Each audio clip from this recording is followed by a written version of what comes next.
బన్నీ గారి గురించి అంటే అల్లు అర్జున్ గారి గురించి ఎప్పుడైనా సరే 4 మాటలు పొగిడారు ఎప్పుడైనా? ఏమంటే ప్రభాస్ గారి గురించి చెప్తారు, జూనియర్ ఎన్టీఆర్ గారి గురించి చెప్తారు, మహేష్ బాబు గారి గురించి చెప్తారు, చరణ్ గారి గురించి చెప్తారు. మరి మీ ఇంట్లో ఉండేటువంటి అల్లు అర్జున్ గారి గురించి ఎప్పుడైనా సరే 4 మాటలు చెప్పారా పవన్ కళ్యాణ్ గారు? ఏమంటే బ్రాండ్ బ్రాండ్ అంటారు, ఇండస్ట్రీస్కి మేమే అంటారు కదా. మరి ఎప్పుడైనా అల్లు అర్జున్ గారి గురించి 4 మంచి మాటలు చెప్పారా? అల్లు అర్జున్ గారు ఒక బ్రాండ్, తెలుసుగా బ్రాండ్ పేరు డబల్ క్యాపిటల్ ఏ ఉంటుంది, double A, Allu Arjun brand. Allu Arjun ఒక బ్రాండ్ తెలుసుగా. ఆయన మీకు ఒక విషయం చెప్తున్నాం. ఆయన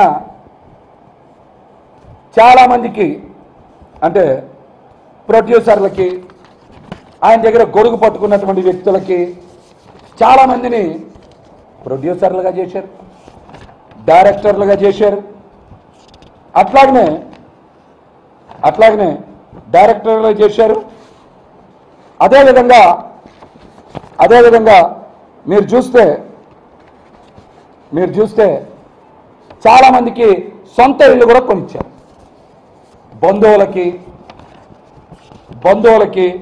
అదేవిధంగా స్నేహితులకి, తనని నమ్ముకున్న వాళ్ళకు కూడా ఆయన ఏం చేశారు? సొంత ఇల్లు కూడా కొనిచ్చారు. అల్లు అర్జున్ ఒక బ్రాండ్. ఆయన క్యారీవాన్ మీద చూశారుగా డబల్ ఏ అని ఉంటుంది, ఆయన షర్ట్ల మీద కూడా ఒక రాసి ఉంటుంది, డబల్ ఏ అని రాసి ఉంటుంది. అల్లు అర్జున్ గారు ఒక బ్రాండ్. మరి ఆయన బ్రాండ్ ఏంటో తెలుసా? ఒక చినిగిపోయిన చొక్కా వేసుకొని,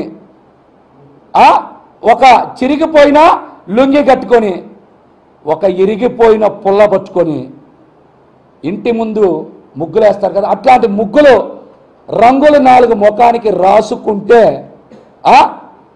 ఒక చిరిగిపోయిన లుంగి, ఒక ఇరిగిపోయిన పుల్ల, ముఖానికి 4 రంగులు రాసుకుంటే 1000 కోట్లు వసూలు చేసినవే ఆయన బ్రాండ్ పుష్ప. ఏంటి? పుష్ప. దేశవ్యాప్తంగా కదిలిచ్చింది ఆ సినిమా.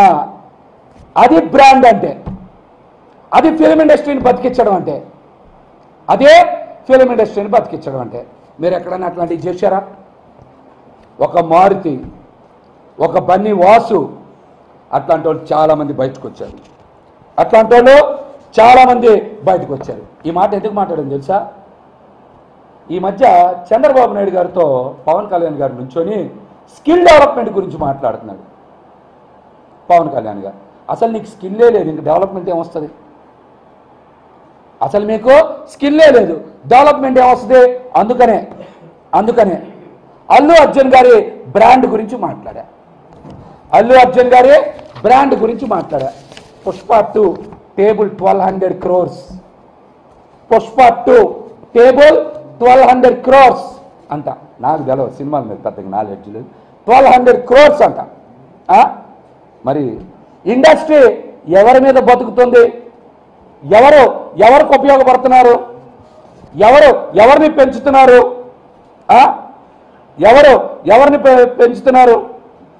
ఎవరైనా సరే బన్నీ గారి దగ్గర నేను ఒక 4 పేర్లు చెప్పా. మీ దగ్గర ఇలా పెరిగిన వాళ్ళ పేర్లు చెప్పండి. ఎక్కడైనా సరే ఇట్లాంటి పెరిగిన వాళ్ళ పేరు చెప్పండి. గణేష్ అనే ప్రొడక్షన్ మేనేజర్ గొడుగు పట్టుకున్న వ్యక్తి గణేష్ని ప్రొడక్షన్ మేనేజర్ చేశారు బన్నీ గారు. ఇట్లాంటి ఏమైనా మీ దగ్గర ఉంటే చెప్పండి. ఆఖరికి మీ దగ్గరుండే తిరుపతి సీనుకు కూడా ఏం చేయలేదు కదా మీరు, పవన్ కళ్యాణ్ గారు ఏం చేయలేదు కదా. మరి మీరు బ్రాండ్ అని చెప్తారు, ఫిలిం ఇండస్ట్రీకి మేమే దిక్కు అని చెప్తారు. ఇట్లాంటి ఒక్క ఉదాహరణ చెప్పండి మీ దగ్గర ఏమైనా ఉంటే.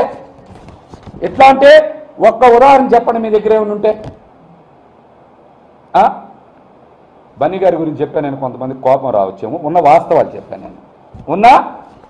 చెప్పా. ఏ రాజు గారు, ఉన్న వాస్తవాలు చెప్తున్నా. మరి దీని మీద మాట్లాడండి.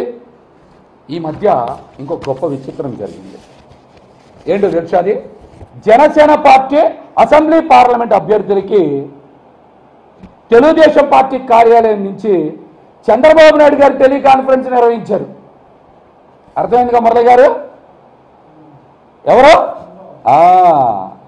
ఎవరు నిర్వహించాలి? పవన్ కళ్యాణ్ గారు జనసేన పార్టీ కార్యాలయం నిర్వహించాలి. కానీ పవన్ కళ్యాణ్ గారు నేను మొన్నే చెప్పా, ఈ పార్టీ ఏదో ఒక రోజు అంటే ఒక 12 నెలల కాలంలో తెలుగుదేశం పార్టీలో కలిసిపోతుందని చెప్పా. నేను చెప్పి వారం రోజులు 10 రోజులు కూడా కాకముందే జనసేన పార్టీ తరఫున పోటీ చేస్తున్న వాళ్ళు కూడా 11 మంది తెలుగుదేశం పార్టీ ఇతర పార్టీ నాయకులు అని చెప్పా. వాళ్ళకి ఎన్నికల టెలికాన్ఫరెన్స్ చంద్రబాబు నాయుడు గారు నిర్వహించారంట. అంటే అందులో పవన్ కళ్యాణ్ గారు కూడా ఉండుంటారు అందులో. అంతేనా శేషగిరి గారు? అంతేనా? అందులో ఎవరు కూడా ఉండుంటారు? పవన్ కళ్యాణ్ గారు కూడా ఉండుంటారా? అంటే జనసేన పార్టీ తరఫున పోటీ చేసే అసెంబ్లీ పార్లమెంట్ అభ్యర్థులకి టెలికాన్ఫరెన్స్ ఎవరు నిర్వహిస్తారో తెలుగుదేశం పార్టీ కార్యాలయం నుంచి చంద్రబాబు నాయుడు గారు నిర్వహిస్తారంట.